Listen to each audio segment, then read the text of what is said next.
यीशु बुला रहा, यीशु बुला रहा, तेरा नाम ले लेकर तुझे यीशु बुला रहा, यीशु बुला रहा, यीशु बुला रहा, तेरा नाम ले लेकर तुझे यीशु बुला रहा। आप सुन रहे हैं सुबह संदेश मॉर्निंग वॉइस। अब प्रभु का दास एन रघु सूरज से वचन से बांटा जाएगा। शुभ संदेश को सुनने वाले हमारे प्यारे भाइयों बहनों, आप सबको प्रभु यीशु मसीह में प्रेमी सलाम। सुबह के हमारे अध्ययन के लिए हम पढ़ेंगे लूका रचित सुसमाचार अध्याय 15-19 कलम। Book of Luke chapter 15 verse 19। अब इस योग्य नहीं रहा कि तेरा पुत्र कहलाए, मुझे अपने एक मजदूर के समान रख ले। प्रभु इस पढ़े हुए वचन के ऊपर बहुत आशीष दे। हम पिछले कई दिनों से ये अध्याय को मनन करते हैं और इसमें से कई आत्मिक सच्चाई को हमने पाया। विशेष करके एक पापी परमेश्वर के पुत्र को किस प्रकार स्वीकार करते हैं और परमेश्वर कैसे प्रेम करके पापी को अपनाते हैं। इस विषय का विवरण दृष्टांत के रूप में प्रभु ने 3 दृष्टांत से बताया। खोए हुए भेड़ों की दृष्टांत, खोए हुए सिक्का की दृष्टांत और खोए हुए पुत्र के दृष्टांत। प्यारो, यहाँ ये पुत्र वापस आकर अपने पिता के सम्मुख अपने पापों को और उसने किया गलती को, अपराध को कबूल किया, बताया कि स्वर्ग और तेरे विरोध में मैं पाप किया।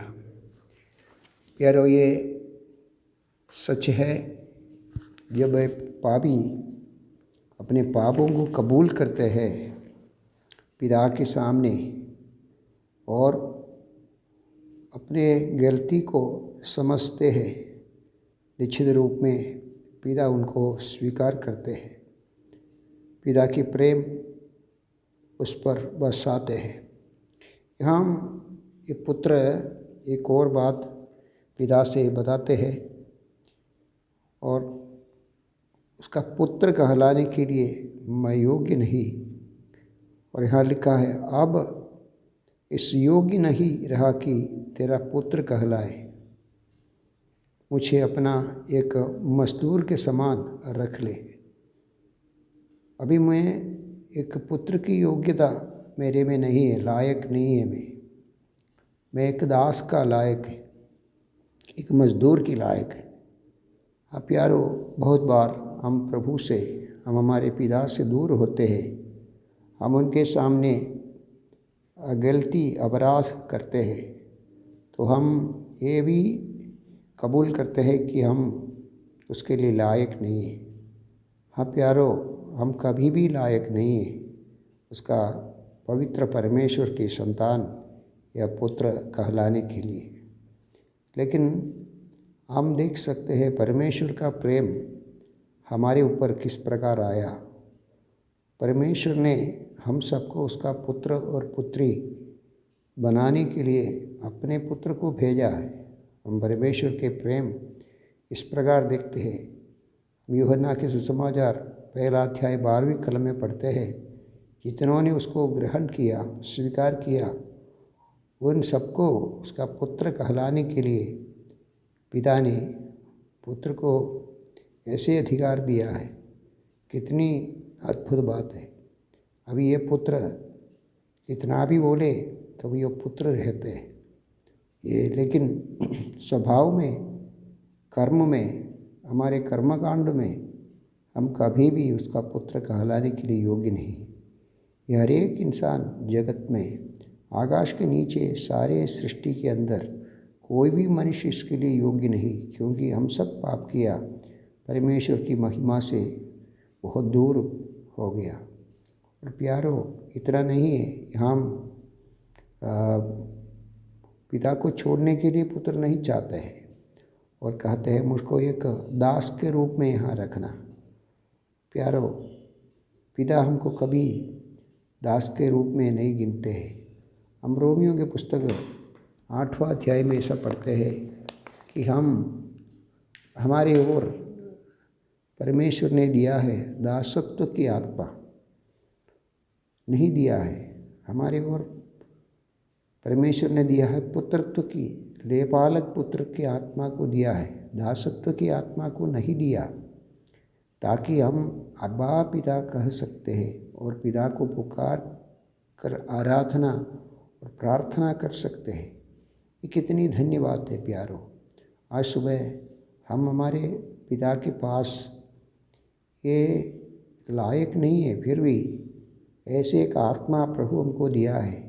ये आत्मा हमारे हृदय में को साक्षी देते हैं और हम पुकारते हैं हे अब्बा पिता करके पुकारने के लिए लेपालक पुत्र की आत्मा को दिया है। यूहन्ना के सुसमाचार 8:35 में हम पढ़ते हैं, यूहन्ना चैप्टर 8 वर्स 35 में पढ़ते हैं, दास हमेशा घर में नहीं रहता, पुत्र हमेशा रहता है। क्या प्यारो, उसको आराधना करने की पुत्र की आत्मा हमको दिया है, उसके घर में हमेशा रहने के लिए ऐसे हमको पुत्र बनाकर पिता ने इस धरती में हमको रखा है। कितना धन्य बात है। आज सुबह हम इस पुत्र के बारे में पढ़ते हैं। पुत्र कहते हैं तेरे दृष्टि में मैं पाप किया, तेरे समीप मैंने अपराध किया, इसलिए मैं कहलाने के लिए पुत्र कहलाने के लिए योग्य नहीं है। ये हमेशा हमारे जीवन में हमको समझना और कबूल करना भी अवश्य है। हम परमेश्वर के पुत्र कहलाने के लिए कभी भी लायक नहीं है, लेकिन हमको पुत्र बनाया। अभी हम एक बार पुत्र हो गया तो उस विचारों को हमारे मन से दूर करना अत्यंत अवश्य है कि हम उसके लिए लायक नहीं, हम लायक नहीं हैं, ये बात सही है, लेकिन पुत्र हमको लायक बनाया है। पुत्र अपने प्राण हमारे लिए छोड़कर हमको पुत्र के समान रखा है। हम पढ़ते हैं कि उसका वचन जो पालते हैं वो उसका पुत्र है। उसका पुत्र वचन को स्वीकार करके प्रभु ने उनको स्वतंत्र किया है और उसके पुत्र के वचन को हमारे हृदय में दासत्व की आत्मा से बढ़कर पुत्रत्व की आत्मा हमको दिया है। इसलिए प्रभु यूहन्ना के सुसमाचार में यह बताते हैं पुत्र स्वतंत्र है और दास स्वतंत्र नहीं है। हमको स्वतंत्र किया है, हमको लेपालक पुत्र की आत्मा दिया है, हमको हमेशा पिता के घर में रहने को अधिकार दिया है और अब्बा पिता करके पुकारने की अधिकार दिया है। ये कितना धन्य बात है। और एक दिन हम इस धरती से हमारे पिता के घर में हमेशा के लिए जाएंगे, वहाँ हम रहेंगे और ये धन्य आशा पिता हमारे जीवन में दिया है। लेकिन यहाँ आप देख सकते हैं, हम जब वो पुत्र पाप किया तो पिता से बताते हैं पिता मैं इसके लिए योग्य नहीं है, प्रभु हमको सबको सहायता करे, अयोग्य कार्य करके हमारे पिता के चरण से दूर जाने के लिए कोई भी एक स्वभाव हमारे जीवन में ना आए। हम आगे देख सकते हैं, वहाँ एक पुत्र है, वो हमेशा पिता के साथ रहते हैं, लेकिन उसके हृदय में पिता के प्रति एक धन्यवाद की स्वभाव नहीं है। और ये हमारे जीवन में हमेशा होना है, पिता के साथ रहते हुए, पिता को धन्यवाद करते हुए, पिता की इच्छा को पूरा करते हुए, पिता को अब्बा पिता करके आराधना करते हुए एक जीवन जीने के लिए प्रभु हम सबको सहायता करें। जय मसीह की।